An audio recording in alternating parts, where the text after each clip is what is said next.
Alam mo, team song yung dalawa. Endless Love. Oh, wow. My love, there's only you in my life. Diana Ross, Lionel Richie. Ah. Diba?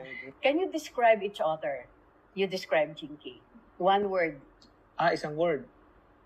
Ako. Ganun na rin ba? Everything na ako. Tinagalog mo lang yung myself eh.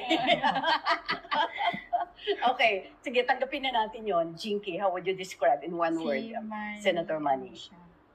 Committed. Yun. Kasi kung may ginawa siya, he is committed and dedicated. Actually, committed alone is committed to the Lord, Yeah, committed to to the the Lord, family, everything. committed to the kids, committed to For the- everyone. Yeah, to everyone. Very strong. Ako kasi committed. Pag committed ako sa again, committed ako. Hindi yan, no turning back.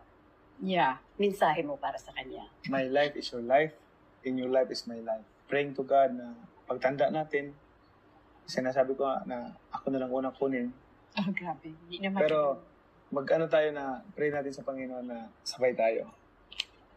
Nakunin ng Panginoon.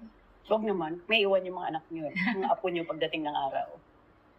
Yeah, hindi naman. Pero habang nabubuhay pa tayo dito sa mundo, Iiyak. Kasi puro mawala na yung message mo. Ano ba yan? habang nabubuhay tayo dito sa mundo, gawin natin lahat ng tama para Oh, yeah. gawin natin lahat ng tama na makaservisyo tayo. Itong buhay natin na ma-serve natin sa Panginoon. Katulad ng pinag-usapan natin.